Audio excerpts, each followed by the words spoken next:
আচ্ছা, আমরা তো হলো যে এসইও বেসিক ডিসকাশন তো শেষ করে দিচ্ছি, তাই না? প্রাইমারি আলোচনা শেষ করে দিচ্ছি। তো এখন হলো যে যেটা আলোচনা করবো সেটা হলো যে অন পেজ অপটিমাইজেশনের ফ্যাক্টগুলো, কী কী বিষয় অন পেজের কী কী বিষয় ডিপেন্ড করে সেগুলোর উপর। তো আমরা তোমার জন্য একটু বলি, সামনের দিনে গত দিনে যেটা করছি সেটা হচ্ছে SEO basic website domain name, এগুলি white hat, black hat, grey hat, এগুলো নিয়ে আলোচনা করছি। কিওয়ার্ড নিয়ে আলোচনা করছি, ব্যাকলিং, এकोটেক্স, পেজ র্যাঙ্ক যখন বন্ধ, হ্যাঁ, ওয়েবসাইটে আন্ডারস্ট্যান্ডিং অথরিটি, র্যাঙ্কিং ফ্যাক্টর, ঠিক আছে, এগুলো নিয়ে আলোচনা করি। ভিডিওগুলো দেখলে তুমি বুঝতে পারবা, ঠিক আছে। র্যাঙ্কিং ফ্যাক্টর বলতে তোমার হলো যে যে বিষয়গুলো গুগল সার্চ একটা সাইটকে স্পেসিফিক কিওয়ার্ড দিয়ে সার্চ দিলে ওই সাইটকে সামনে নিয়ে আসার জন্য যে বিষয়গুলো বিবেচনা করে সেটা হচ্ছে র্যাঙ্কিং ফ্যাক্টর। আর আন্ডারস্ট্যান্ডিং অথরিটি হচ্ছে যে এখন গুগল কিন্তু পেজ র্যাঙ্ক বন্ধ করেছে। পেজ র্যাঙ্ক জানো কি? পেজ র্যাঙ্ক হচ্ছে 1 থেকে 10-এর মধ্যে একটা স্কোর, যেটা গুগল কর্তৃক প্রদত্ত ছিল, এখন এটা বন্ধ হয়েছে। হ্যাঁ, পেজ র্যাঙ্ক গুগল এখন বন্ধ করেছে। এখন গুগল চালু করছে হলো যে ডোমেইন অথরিটি আর পেজ অথরিটি। এগুলো স্কোর হচ্ছে যে 0 থেকে 100। একটা সাইটের ডোমেইন অথরিটি হতে পারে 0 থেকে 100। 100 এটা ভালো, যত বেশি হবে তত ভালো। অথরিটি যত বাড়বে, স্কোর আর কি, এটা অথরিটি স্কোর। অথরিটি স্কোর যত বেশি হবে তত ভালো। হ্যাঁ, তো ওইটা হচ্ছে অথরিটি। ডোমেইন অথরিটি আছে, পেজ অথরিটি, সাইট, টোটাল সাইটের অথরিটি আছে। হ্যাঁ, এখন অথরিটি স্কোর চালু করছে গুগল। ওটা না, ওটা হলো যে একটা সাইটের মানে প্যারামিটার আর কি। হ্যাঁ, সাইটের হলো যে তোমার কোয়ালিটির স্কোর, ওটা, ঠিক আছে। অথরিটি হচ্ছে সাইটের কোয়ালিটি স্কোর, মানে সাইটটা কতটুকু অথরিটেটিভ। হ্যাঁ, গুগলের কাছে কতটুকু অথরিটি আছে, হ্যাঁ, সাইটটার। গুগলের কাছে মানে মানে ভার্চুয়ালি বা হলো যে তোমার ফিজিক্যালি কতটুকু সাইটটার এক্সিস্টেন্স আছে, সেটি হচ্ছে অথরিটি বোঝায় আর কি। হ্যাঁ, সেটার জন্য ক্লিয়ার হওয়ার জন্য তোমার র্যাঙ্কিং ফ্যাক্টর পড়া লাগবে। মানে গুগল কী কী বিষয়গুলো বিবেচনা করে সাইটের র্যাঙ্কিং এর জন্য। হ্যাঁ হ্যাঁ, আর গুগল যেটা র্যাঙ্ক করায় দিলাম, মানে সেগুলো তো পার্মানেন্ট একদম। হ্যাঁ, পার্মানেন্ট কাজ করে র্যাঙ্ক করাতে হয় গুগলকে। আচ্ছা, তারপরে ওয়েবসাইটের পেজ র্যাঙ্ক তো বন্ধ, অ্যাঙ্কর টেক্সট, ব্যাকলিং তো বলতো, তাই না? হ্যাঁ হ্যাঁ হ্যাঁ হ্যাঁ, ওইটাই হচ্ছে ব্যাকলিং, মানে লিঙ্ক পোস্ট করে আসে, ওইটা হচ্ছে ব্যাকলিং। হ্যাঁ, ব্যাকলিংটা গুগলের জন্য খুব গুরুত্বপূর্ণ, যেন ব্যাকলিংটা গুগল একটা করে ভোট কাউন্ট করে। যার যত ব্যাকলিং বেশি, সেই সাইডে র্যাঙ্কে যাওয়ার সক্ষমতা তত বেশি। ওর ব্যাকলিং করলে আবার অথরিটিও বাড়ে। হ্যাঁ, কারণ হচ্ছে তোমার ব্যাকলিং মানে ভোট, যার ভোট যত বেশি তার অথরিটি তত বাড়বে। হ্যাঁ, তার ডমিনেন্সি তত বাড়বে, ঠিক আছে, এটা একটা বিষয়। তো আজকে আমরা যেটা বিষয় নিয়ে আলোচনা করবো সেটা হলো যে on page optimization factor. On পেজের মধ্যে সবচেয়ে গুরুত্বপূর্ণ যে সেটা হচ্ছে কন্টেন্ট। হ্যাঁ, যেটা আমাদের কাজ না। আমাদের কাজ হচ্ছে যে এসইওর বিষয়গুলো ঠিক আছে কিনা। আমাদের কাজ এসইওর বিষয়গুলো ঠিক আছে। কন্টেন্ট তো রাইটার তারা কন্টেন্ট লিখবে। হ্যাঁ, আমাদের কাজ কিন্তু কন্টেন্ট লেখা না। সে ফর এক্সাম্পল একটা বিল্ডিংয়ে একটা বড় বিল্ডিং যদি করতে যায়, এখানে ইলেকট্রিশিয়ান লাগবে, মানে ইলেকট্রিক ইঞ্জিনিয়ার লাগবে, আর্কিটেকচার লাগবে, তারপরে আবার সিভিল ইঞ্জিনিয়ার লাগবে। আলাদা আলাদা কাজ, আলাদা আলাদা ধরনের ইঞ্জিনিয়ার। হ্যাঁ, সে ফর এক্সাম্পল আমরা হলো যে তোমার ধরো আর্কিটেকচার, মানে সাইটটার আর্কিটেক্ট আমরা দেখবো, মানে ধরো ডেভেলপার হচ্ছে আর্কিটেকচার, ঠিক আছে, আর ইলেকট্রিক ইঞ্জিনিয়ার ওই ইলেকট্রিক বিষয়টা দেখবে, আর হলো যে ধরো যে আমরা সিভিল ইঞ্জিনিয়ার, আমরা আমাদের কাজটা দেখবো। একজনকার কাজ তো আরেকজন দিয়ে হয় না। তো কন্টেন্টের কাজ হতে হবে, কন্টেন্টটা কীভাবে সাজানো হবে, কন্টেন্টটা কীভাবে এসইও ফ্রেন্ডলি হবে সেটা আমাদের জানতে হবে। হ্যাঁ, তো লেখার কাজ হচ্ছে রাইটার, আমরা কিন্তু ফ্রেন্ডলি লিখতে পারবো না, তো কতগুলো কন্টেন্ট আমরা লিখতে পারবো না, কিন্তু সাইডের কন্টেন্টে হচ্ছে যখন মেইন আসলে গুগল রাইটার, কন্টেন্ট রাইটার যারা, হ্যাঁ, এসইও কন্টেন্ট রাইটার যারা, হ্যাঁ, আর্টিকেল রাইটার যারা, তারা লিখবে। হ্যাঁ, এখন হ্যাঁ, আর্টিকেল রাইটার আলাদা একটা সেকশন, যারা সার্ভিস দেয় শুধু আর্টিকেল রাইটিং করে ওরা, ঠিক আছে, কারণ আর্টিকেল কিন্তু যেহেতু লিখতে পারে না, ঠিক আছে, আমি লিখতে পারি, কারণ ইংলিশ ভালো ভালো লাগবে এবং প্রচুর রিসোর্স জানা লাগবে, ফ্রি হ্যান্ড লেখার মতো ইয়া থাকতে হবে। আবার সেই আর্টিকেলটা লোকজন পড়বে কি না, সেরকম পড়ার মতো একটা উপযোগী আর্টিকেল তৈরি করতে হবে, ঠিক আছে। আর্টিকেল তো আমিও লিখতে পারি, আমার আর্টিকেল তো পড়বে না, ক্রিয়েটিভ হইতে হবে। এক্স্যাক্টলি, ক্রিয়েটিভ হতে হয়, রাইটিং এর ক্ষেত্রে ক্রিয়েটিভ হতে হয়। আচ্ছা, তো এটা গেল, মানে কন্টেন্ট হচ্ছে যে তোমার সবচেয়ে গুরুত্বপূর্ণ, যে এখনকার দিনে আর কি। আগে তো কন্টেন্টটা তোমার হলো যে অনেক কিছু কপি করতো, প্যালগারিজম করতো। প্যালগারিজম বোঝাতো, প্যালগারিজম হচ্ছে যে অন্যের জিনিস কপি করা। এটার মানে মানে এটা চেক করার যে বিষয়টা, সেটা হচ্ছে প্যালগারিজম চেকার। হ্যাঁ, এটা বাইরে গেলে খুব বেশি বোঝা যায়। হ্যাঁ, বাংলাদেশে তো কোনো আইন নেই কার কে কপি করছে করো, বিশেষ করে থিসিস পেপার, Copyright. একটা থিসিস, হ্যাঁ কপিরাইটের যেটা বিষয় আছে, কপিরাইট যে আইন, তুমি নিজে জানো যে থিসিস পেপার তোমার কাছে খালি কাট কপি পেস্ট করে দেওয়া হয়, মানে বাইরে একটা লাইন নিয়ে কপি করা যায় না, ঠিক আছে? বাইরে যারা ইমেজ করতেছে হ্যাঁ গুগল আটকাই দেবে, ঠিক আছে? গুগল আটকাই দেবে। আমরা যখন পড়বো আপডেট, গুগল আপডেটগুলো পড়বো, তখন এই বিষয়টা ক্লিয়ার হলো। আচ্ছা, ইফেক্টিভ টাইটেলটা ওই দিন বলছিলাম যে গুগলের আমরা কোনো কিছু যদি সার্চ দিই, ধরো যে বেস্ট বেবি টয়েস,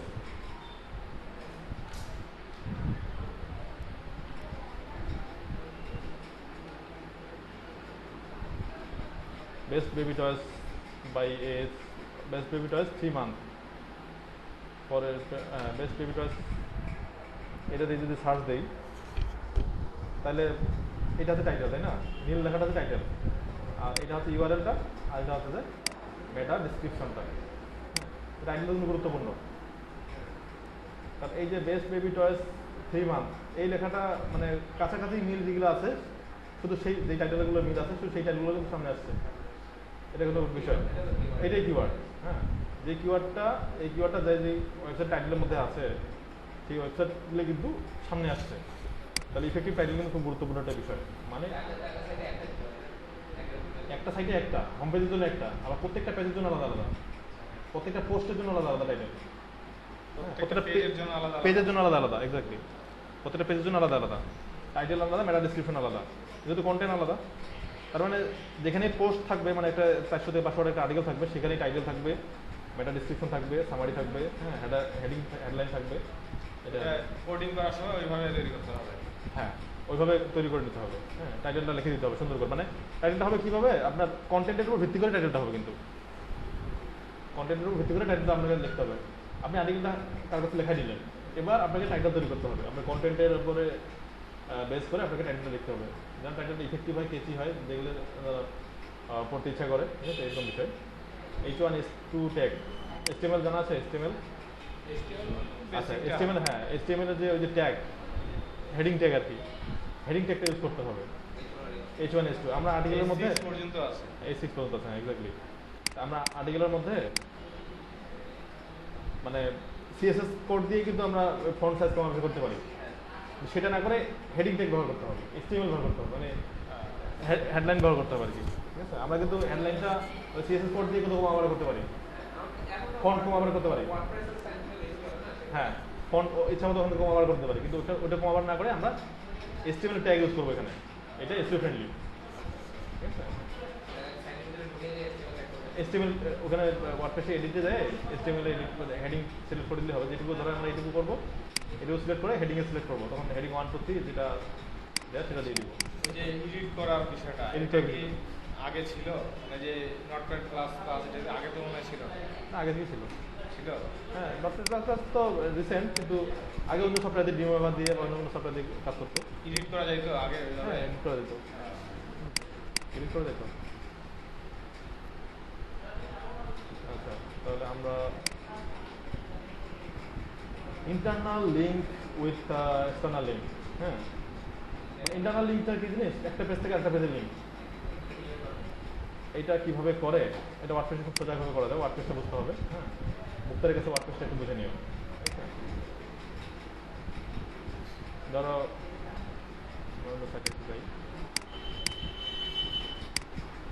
আমি ইন্টারনাল লিঙ্ক জিনিস একটু বুঝি, কি ইন্টারনাল লিঙ্ক কি জিনিস। ব্যাকলিঙ্ক বলতে এইটা সাইডের ব্যাকলিঙ্ক কোথা থাকবে, অন্য সাইডে থাকবে, আর ইন্টারনাল লিঙ্ক হলো যে এই সাইডের এখানে ক্লিক করলে এই সাইডে ঢুকবে, এই সাইডে অন্য একটা পেজে, হ্যাঁ অন্য একটা পেজে, এক্স্যাক্টলি। এই ধরো এটা একটা লিঙ্ক করা আছে, এই যে সিটআপে ক্লিক করলে কোন লিঙ্কে ঢুকবে, বেবি কেয়ার সেন্টার, ওই সাইড ওই ডোমেনের আন্ডারে অন্য একটা পেজে ঢুকবে, নিজের সাইডে লিঙ্ক ঢুকবে। আচ্ছা, এইটা হলো যে এটা সুবিধা কি সেটা বলি।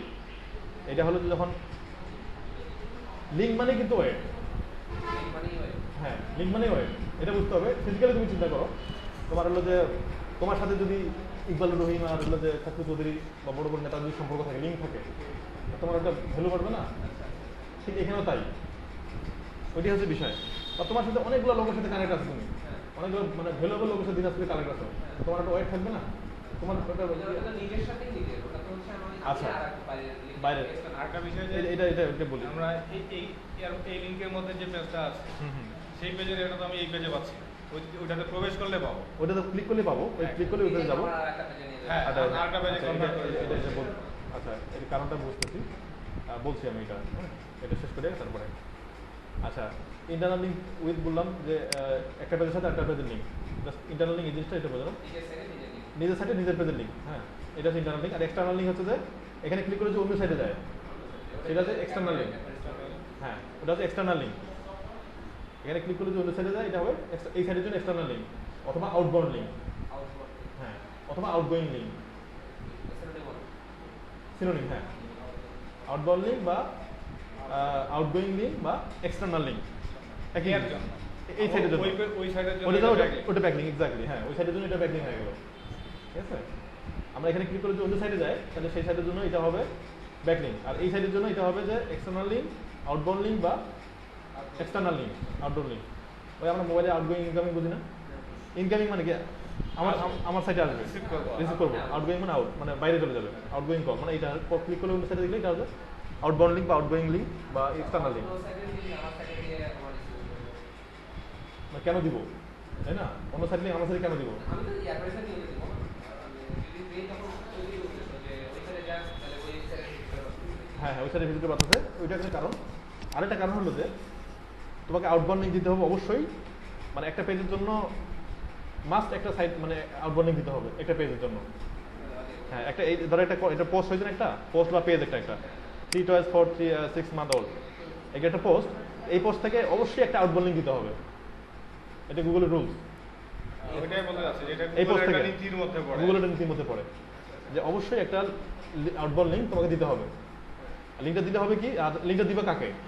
তাকেই দিবা যে সাইটের ডোমেইন অথরিটি, পেজ অথরিটি তোমার থেকে অনেক বেশি, যার ব্যাকলিঙ্ক বেশি বেশি তাকেই তুমি দিবা, ঠিক আছে? তাহলে কি হবে, তোমার সাথে ওর লিঙ্ক আর বাড়বে। আচ্ছা, একটা জিনিস কথা বলি, লিঙ্ক জুস নামে একটা কথা আছে।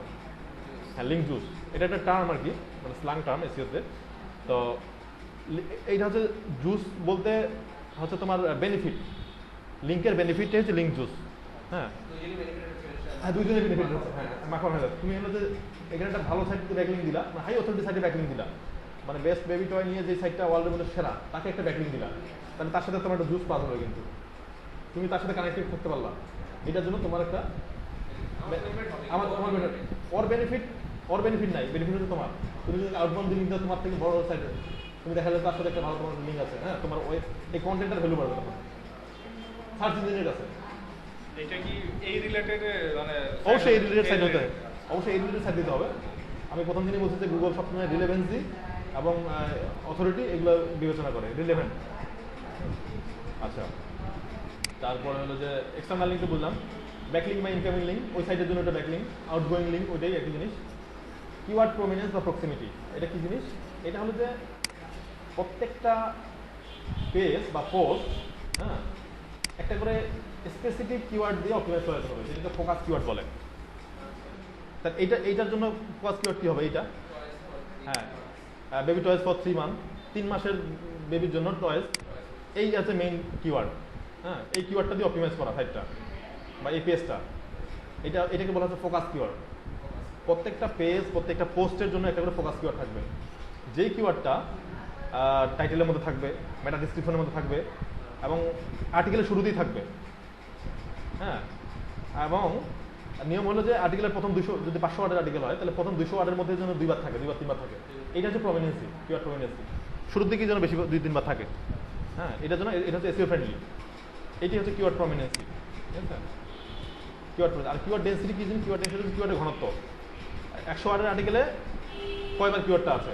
আগে কিন্তু কিওয়ার্ড ডেন্সিটি অনেক বেশি ছিল, 3% দেওয়া যেত, কিন্তু এখন সর্বোচ্চ 1% দিতে হয়। 500 ওয়ার্ডের আর্টিকেল হলে ফোকাস কিওয়ার্ডটা মাত্র 5 বার থাকবে সর্বোচ্চ, তার বেশি দিলে ওই যে কিওয়ার্ড ডেন্সিটি হয়ে গেল, এটা ঘনত্বটা বেশি হয়ে গেল। ডেন্সিটি বলে সমস্যা, তখন হলো যে নেগেটিভ এসইও চলে গেল, ঠিক আছে? ওটা তখন স্প্যামিং হয়ে গেল বিষয়টা।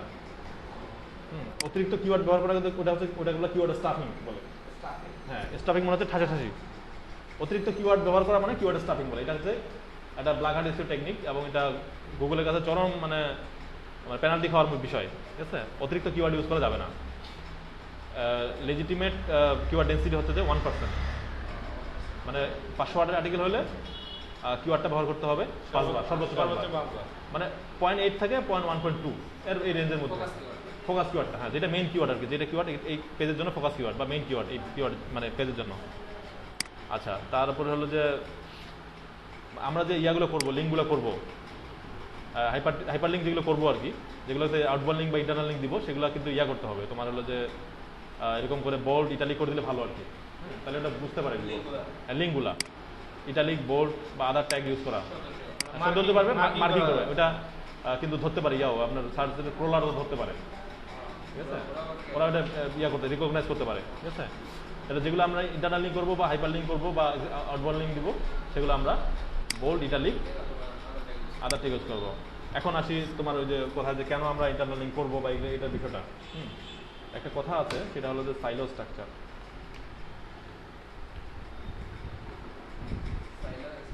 সাইলো স্ট্রাকচার এটা কি জিনিস? সাইলো স্ট্রাকচার, সাইলো মানে সিস্টেমটা দেখলে বুঝতে পারবা সাইলো মানে কি। আচ্ছা, সাইলো স্ট্রাকচার কি জিনিস তার প্রথমে তো আসি, ধরো এই সাইটটা, এটার ব্যাকলিং 500 ব্যাকলিং আছে, সে ফর এক্সাম্পল, হ্যাঁ, ধরে নিচ্ছি আমি 500টা ব্যাকলিং আছে, মানে 500টা সাইটে এই সাইটের সাথে কানেক্টেড আছে, মানে 500টা সাইট থেকে এই সাইটের লিঙ্ক জুস আসে। আচ্ছা, এটা একটা বিষয়, তাই না? এখন ইন্টারনাল লিঙ্কের ক্ষেত্রেও ঠিক সেম কেস। এটা মনে করো যে এটা তো হোম পেজ না, হোম পেজ সংলগ্ন একটা পেজ, আর একটা পোস্টের পেজ, এরকম ধরো 20টা পোস্ট আছে, প্রত্যেকটা পোস্ট থাকে একটা করে ইন্টারনাল লিঙ্ক দেওয়া আছে হোম পেজে, তাহলে হোম পেজেও একটা পারবে না, লিঙ্ক জুস পাস করবে। প্রত্যেকটা পোস্ট থেকে যদি একটা করে ইন্টারনাল লিঙ্ক আমি হোম পেজে দিই, তাহলে হোম পেজের ইন্টারনাল লিঙ্ক একটা ব্যাকলিং হিসেবে কাজ করে এবং পাওয়ারফুল ব্যাকলিং হিসেবে কাজ করে। হ্যাঁ, এই জন্য ইন্টারনাল লিঙ্ক আমরা করবো, ঠিক আছে? ইন্টারনাল লিঙ্ক কিন্তু একটা ব্যাকলিং, হ্যাঁ, ইন্টারনাল লিঙ্ক কিন্তু একটা ব্যাকলিং আমার মোস্ট পাওয়ারফুল লিঙ্ক। আচ্ছা, আরেকটা বিষয় অ্যাড করি এখানে,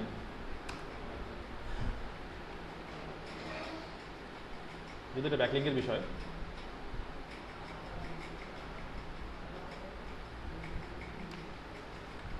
কনটেক্সচুয়াল লিঙ্ক। কনটেক্সচুয়াল লিঙ্কটা কি জিনিস? কনটেক্সচুয়াল লিঙ্কটা হচ্ছে যে টেক্সট থেকে যেটা ব্যাকলিং পাওয়া যায় সেটা হচ্ছে কনটেক্সচুয়াল লিঙ্ক, যে ব্যাকলিংটা পাওয়া যায়। হ্যাঁ, টেক্সটের ভিতরে যে লিঙ্কটা, এটা যদি আমি কাউকে আউটবাউন্ড লিঙ্ক দিই, সেটা এই লিঙ্কটা হবে সব থেকে ওয়েটেবল লিঙ্ক। লিঙ্ক কিন্তু সাইডবার থেকে দেওয়া যায়, ফুটার এরিয়া থেকে দেওয়া যায়, ইমেজ থেকে দেওয়া, বিভিন্ন এরিয়া থেকে দেওয়া যায়, কিন্তু এই টেক্সট থাকে লেখার মধ্যে থেকে ব্যাকলিং দেওয়াটা সবচেয়ে পাওয়ারফুল লিঙ্ক, ঠিক আছে? এই জন্য ইন্টারনাল লিঙ্কের ভ্যালুটা অনেক বেশি। টেক্সটের মধ্যে থেকে মানে কি, তুমি এই যে গ্রাফ এখানে ক্লিক করলা বা নিউজ পেজ ওপেন করলা, ওই সাইটের অন্য একটা পেজে গেল, মানে এই আর্টিকেলের সাথে ওই আর্টিকেলটা কানেক্টেড আছে, আর অবশ্যই সেটা রিলেভেন্ট, মানে এই আর্টিকেলটার সম্বন্ধে। হ্যাঁ, আর্টিকেল না, আমরা এই কাজটা করবো, আমরা এই কাজটা আমরা করবো ইন্টারনাল লিঙ্কের কাজটা, বাট আর্টিকেল রাইটার যারা, তার কাজ হবে শুধু কিওয়ার্ডটা ঠিক রাখা, কিওয়ার্ড ডেন্সিটিটা ঠিক রাখা, কিওয়ার্ড প্রমিনেন্সিটা ঠিক রাখা। এটা আমরা করে দেবো, এটা আমরা করে দেবো, এই কাজটা আমরা করে দেবো, এই যে কোনটার সাথে কোনটা কানেক্ট করতে হবে এটা আমরা করে দেবো, আর সে শুধু আর্টিকেল লিখে দিবে, আর কিওয়ার্ড প্রমিনেন্স এবং কিওয়ার্ড ডেন্সিটিটা ঠিক রাখবে, ঠিক আছে? ওর কাজ হচ্ছে এটা, রাইটারের কাজ হচ্ছে এটা, এবং তার এবং খুব প্রাঞ্জল ভাষা ব্যবহার করা, যাতে এটা কনভার্সন আসে, মানে ইউজাররা পড়ে, হ্যাঁ, মজা পায়, বেশিক্ষণ ধরে পড়ে, হ্যাঁ, এই ধরনের আর্টিকেল লিখতে হবে। আর এই আর্টিকেলের কাজটা আমরা করবো, কার সাথে কার লিঙ্ক করে দিব এটা আমরা করবো, এটা তার এসিওদের কাজ।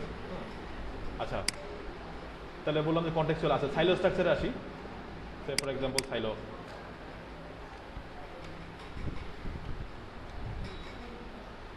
সাইলো স্ট্রাকচার, ইমেজে ক্লিক করি,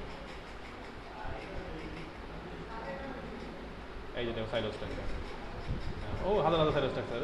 এটা মনে করো ওয়েবসাইট, হোম পেজ, প্রত্যেকটা পেজ থাকে সাইলো ওয়ান, মানে এটা একটা প্রোডাক্ট পেজ, এটা একটা প্রোডাক্ট পেজ, এটা প্রোডাক্ট, সবগুলো পেজ থাকে যদি একটা করে লিঙ্ক, আমি ইন্টারনাল লিঙ্ক যদি হোম পেজে দিই, তাহলে হোম পেজেও একটা পারবে।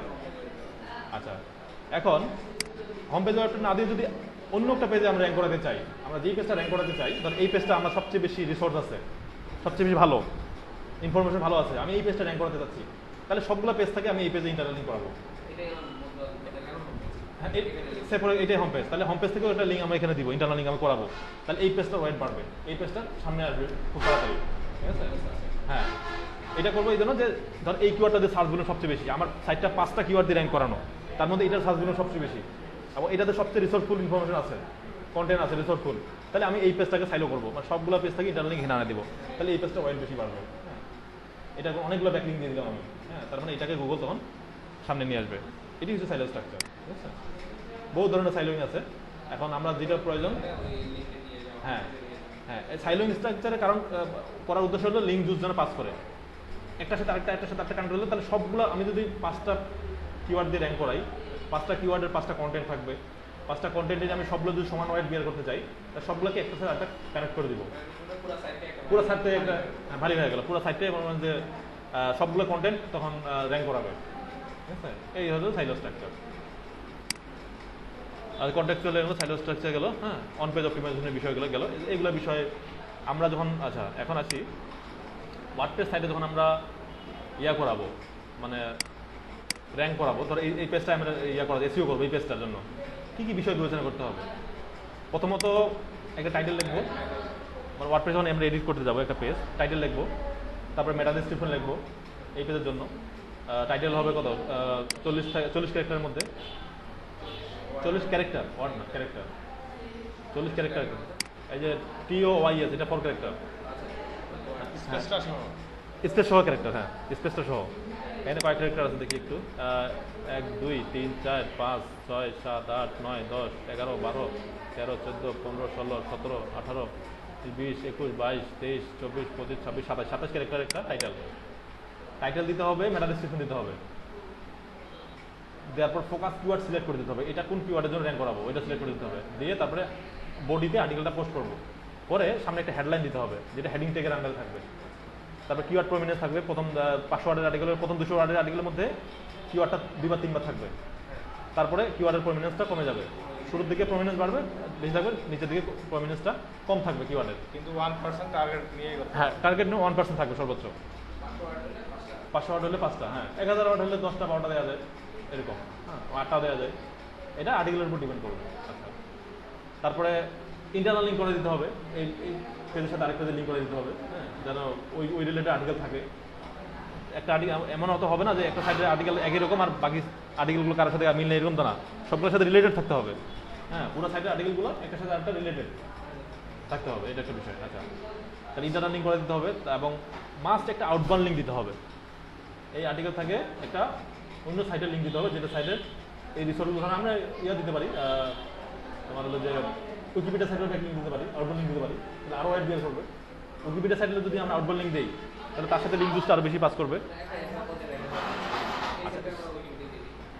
না, এটা আমরা এডিট করতেছি না, আমরা তো ব্যাকএন্ডে ঢুকতে পারছি না সাইটে, সাইটে যখন এডিট করবো তখন আমরা দেখাতে পারবো ওয়ার্ডপ্রেসে, ঠিক আছে? তোমার যে ওয়ার্ডপ্রেস যদি ল্যাপটপ তোমার ওয়ার্ডপ্রেস সেটআপ দিয়ে নিবা, মানে লোকাল হোস্টে ওয়ার্ডপ্রেস সেটআপ দিয়ে নিবা, নিয়ে আমরা একটা আর্টিকেল তখন কীভাবে অপটিমাইজ করে দেয় আমরা এটা দেখা দেবো, হ্যাঁ প্র্যাকটিক্যাল দেখা দেবো, ঠিক আছে? তো এমনি বলে রাখতেছি, মাস্ট একটা আউটবাউন্ড লিঙ্ক দিতে হবে, 2টাও দেওয়া যায়, 3টা 4টাও দেওয়া যায়, তো সেটা ডিপেন্ড করবে আর্টিকেলের লেন্থের উপরে। এই বাইরের সাইডের লিঙ্ক দেবে, বাইরের সাইড লিঙ্ক দেবো, অবশ্যই সেটা হাই অথরিটি হতে হবে, হ্যাঁ এরকম আর কি, ঠিক আছে? তো একাধিক আউটবাউন্ড লিঙ্ক দেওয়া যায়, মিনিমাম একটা দিতেই হবে, একটা না দিলে ওটা মানে ফুলফিল এসিও হলো না, আর একাধিক দেওয়া যাবে সেটা ডিপেন্ড করবে আর্টিকেল লেন্থের উপরে। আর্টিকেল যদি 1000 ওয়ার্ডের হয় তুমি 2টা 3টা দিতে পারো, ঠিক আছে? 300 ওয়ার্ডের আর্টিকেলের একটা দিতে হবে, 500 ওয়ার্ডের 2টা দেবে। হ্যাঁ, সুবিধা হয়েছে তোমার মানে বড় হাই অথরিটি সাইটের সাথে তোমার কানেক্ট হচ্ছে, বড় সাইটে চলে যাবে, হ্যাঁ এতে আমার সুবিধা হচ্ছে যে ওই সাইটের সাথে আমার একটা কানেক্ট হচ্ছে, হ্যাঁ কানেক্ট হচ্ছে, হ্যাঁ ওই সাইডেও আমার লিঙ্কটা থাকবে, ওই সাইডে আমার লিঙ্ক থাকছে না, ওই সাইটের সাথে আমার একটা লিঙ্ক জুস পাস হবে, জুস পাস হবে, হ্যাঁ আমি সুবিধা পাবো যখন আমার ওই সাইডের অথরিটি বেশি থাকবে, হ্যাঁ হ্যাঁ ওই জন্য দিতেই হবে, এটা গুগলের রুল যে একটা সাইট থেকে মানে আউটবাউন্ড লিঙ্ক দিতেই হবে এবং সেটা অবশ্যই অথরিটির সাইট, হ্যাঁ এটা গুগল রুল, মানে এসইওর রুল আর কি, এটা নাহলে এসইওটা কমপ্লিট হবে না ওই পেজের জন্য। আচ্ছা, ওই জিনিসটা ঘাটতি থেকে যাবে। আচ্ছা, তারপরে ইমেজ যে একটা মাস্ট, একটা ইমেজ দিতে হবে, হ্যাঁ পোস্টে একটা ইমেজ লাগাইতে হবে, যেই ইমেজের রিনেমটা হবে ওই ফোকাস কিওয়ার্ডটা দিয়ে, ইমেজের ফোকাস কিওয়ার্ডটা দিয়ে। আচ্ছা, তো এখানে ইমেজ হতে পারে, আমরা মিনিমাম একটা ইমেজ দিতে হবে। আমরা যদি এখানে একটা অডিও দিই বা একটা ভিডিও দিই, তাহলে এই পেজের ওয়েটটা আরও বাড়বে, মানে মাল্টিমিডিয়া ইউজ করা আর কি। ভিডিও দিলে আরো ভালো। ভিডিও দিলে আরও ভালো হয়, হ্যাঁ, ভিডিও দিলে আরও ওয়েট বাড়বে যত বেশি মাল্টিমিডিয়া ইউজ করবো। এই যে একটা ইমেজ ইউজ করছে না, ইমেজটা আমরা একটু ইন্সপেক্ট করি।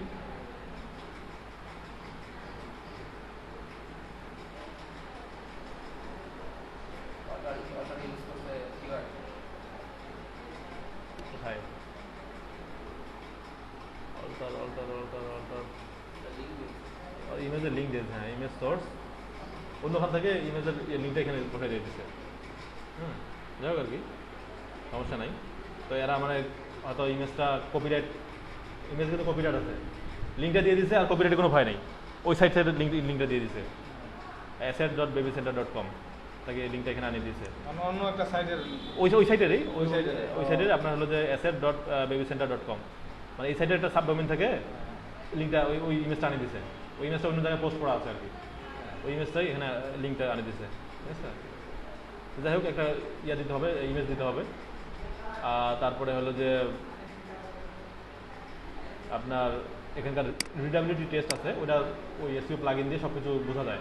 হ্যাঁ, 13 থেকে 14টা ফ্যাক্টর আছে। আমরা যেদিন ওয়ার্ডপ্রেসে পেজ অপটিমাইজ করা দেখাবো সেদিন এটা সব ক্লিয়ার হয়ে যাবে, ঠিক আছে। একটা পেজ কীভাবে এসইও করে, অন পেজ কীভাবে অপটিমাইজ করে, হ্যাঁ, তার এই যে মানে যেগুলো বিষয় না হলে নয় সেই বিষয়গুলো আমি ডিসকাস করলাম। এই মোটামুটি অন পেজ একটা সাইট মানে এসইও করতে হয় একটা সাইটের জন্য, অন পেজ এই বিষয়গুলো ডিপেন্ড করে। তো একবারই, হ্যাঁ, একবারই করে দিলাম, ঠিক আছে।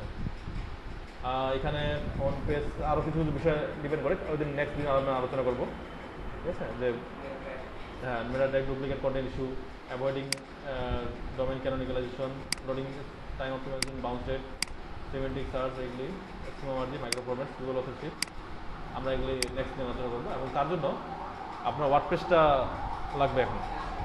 হ্যাঁ, ওয়ার্ডপ্রেসটা ইনস্টল করে নিয়ে জাস্ট কাজ করা যায়, যেন একটা পোস্ট করা যায় লোকাল হোস্টে, এরকম একটা সিস্টেম করে নিতে হবে। আর এসইও ইয়োস্ট প্লাগইনটা সেটা দিয়ে আসলে আরও ভালো হয়, নাহলে এখানে করা যাবে, সমস্যা নেই। এসইও ইয়োস্ট প্লাগইন আচ্ছা, ওই যে আমরা কাজ করতে সময় একটা আছে বের করো। আচ্ছা, নেক্সট দিন, আজকে না, 6টা বাজে গেছে। এই মূলত আপনাদের কাজ কি থাকবে তাই না? বাসায় কাজ হলো ওয়ার্ডপ্রেসটা সেট আপ দিবেন। ওয়ার্ডপ্রেসের ভিডিওগুলো দিছি না, ওগুলো দেখে দেখে লোকাল হোস্টে আপনি একটু ওয়ার্ডপ্রেসটা দেখে আসবেন, ঠিক আছে। সামনের দিনে ওটা করবো। আর এই যে এটা করবো ইম্পর্টেন্ট অন সাইট ফ্যাক্টর আলোচনা করবো। আচ্ছা, তার সাথে সাথে আরেকটা জিনিস আমরা পড়বো, আপনাদেরকে দেওয়া হয়েছে এটা হলো যে র্যাঙ্কিং ফ্যাক্টরটা, র্যাঙ্কিং ফ্যাক্টর ইয়া দেওয়া হয়েছে এখানে, হ্যাঁ, পিডিএফটা দেওয়া হয়েছে।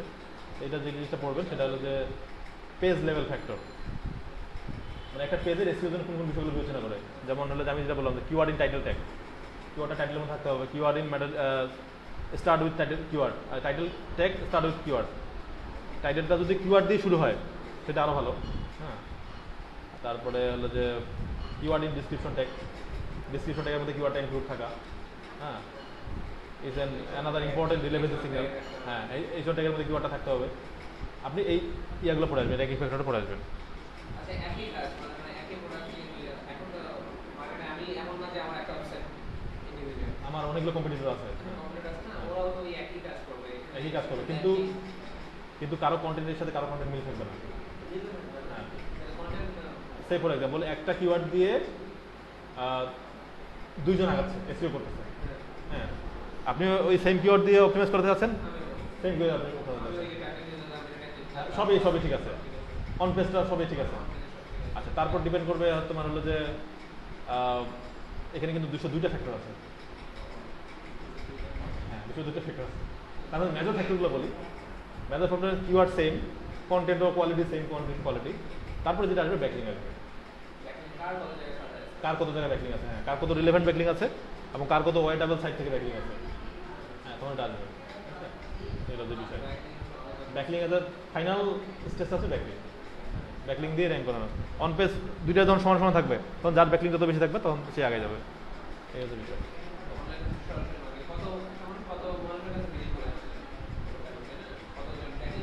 ব্যাকলিং বলতে ভোট আর কতগুলো ভোট, কতগুলো ওয়েবসাইটের সাথে তার লিঙ্ক আছে, কতগুলো ওয়েবসাইট থেকে সে লিঙ্ক পাইছে, এটা হচ্ছে বিষয়।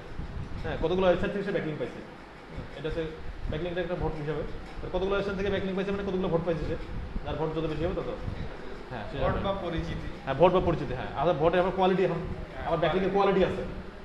তুমি যে কোনো সাইট থেকে ব্যাকলিং নিয়েছে, আর উনি হলো যে শুধুমাত্র রিলেটেড সাইটগুলো থেকে ব্যাকলিং নিচ্ছে এবং অথরিটিভ সাইটগুলো থেকে ব্যাকলিং নিচ্ছে, ওগুলো ফ্যাক্ট। হ্যাঁ, ওগুলো তখন আগে যাবে। বললাম তো 202টা ফ্যাক্টর আছে, ব্যাকলিং ফ্যাক্টরে প্রায় 40-50টার মতো ব্যাকলিংয়ের কোয়ালিটি। এগুলো জাস্ট খুব সোজা জিনিস, পড়লেই ক্লিয়ার। হ্যাঁ, আমরা বলতে এইগুলো জিনিস, এগুলোই গুগল বিবেচনা করে, এগুলোই কিন্তু এরকম বিষয়টা মনে রাখার কিছু নাই, প্র্যাকটিস করলে হয়ে যাবে। হ্যাঁ, এই যেমন বললাম যে কিওয়ার্ড টাইটেল দেয়, কিওয়ার্ড ইন ম্যাটার, এগুলো বোঝা যাচ্ছে যে এগুলো পড়লে আসবেই, এরকম বিষয়টা। আমরা ব্যাকলিং নিব রিলেভেন্ট সাইট থেকে, হাই অথরিটি সাইট থেকে, তারপরে কন্টেক্সচুয়াল ব্যাকলিং নিব। হ্যাঁ, এভাবে করে নিলে তো আমরা সাইট কোয়ালিটি ব্যাকলিং হয়ে গেল। ব্যাকলিং ফ্যাক্টর 79 থেকে 126, প্রায় 46টা না তারও বেশি, 47-48টার মতো ফ্যাক্টর ব্যাকলিং। হ্যাঁ, ব্যাকলিংয়ের কোয়ালিটির উপরে। যাই হোক আর কি, তো আজকে এই পর্যন্তই নাকি? হ্যাঁ, কালকে অন পেজে প্র্যাকটিক্যাল করবো।